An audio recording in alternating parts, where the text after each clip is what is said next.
La violence des mots. Vous savez, les mots ont un poids. Et parfois, bien qu'on pense qu'ils sont simplement passagers, oubliés, ils restent bien plus longtemps, car ils pèsent bien plus lourd qu'on ne le croyait. Il suffit d'y voir notre expérience personnelle pour comprendre celle des autres.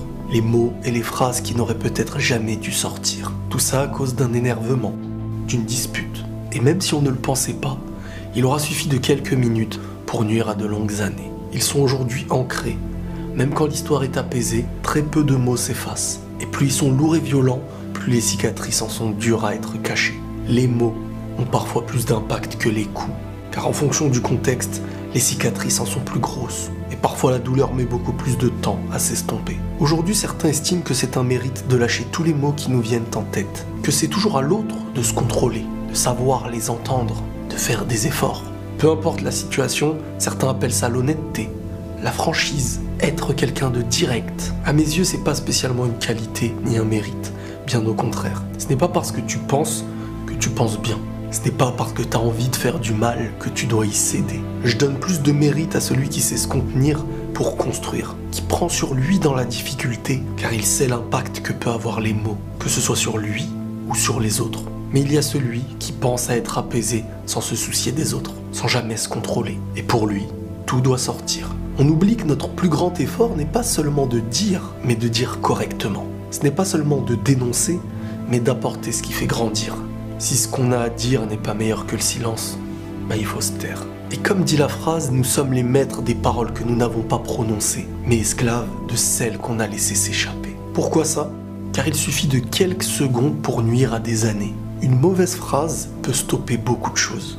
Les mots remplis de haine sont violents, et ils ne s'oublient pas facilement. Parfois on pense même qu'ils nous donnent certaines réponses. Même si tout le monde peut se tromper, il y a des erreurs qui sont dures à oublier.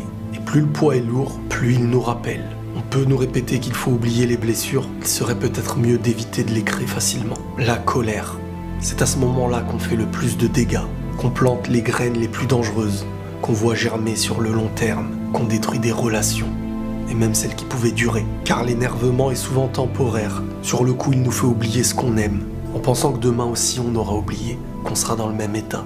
Sauf qu'après l'énervement, toute la raison qui avait disparu, elle réapparaît. Et c'est là qu'on regrette amèrement d'avoir dit, d'avoir fait. Il dépend parfois de nous pour perdre quelque chose, mais il ne dépend pas toujours de nous pour la récupérer. Après certaines colères, c'est là qu'on se rend compte qu'on a fait germer la mauvaise graine, celle qu'on avait plantée nous-mêmes. Ces résultats en sont bien tristes et ils portent nos responsabilités.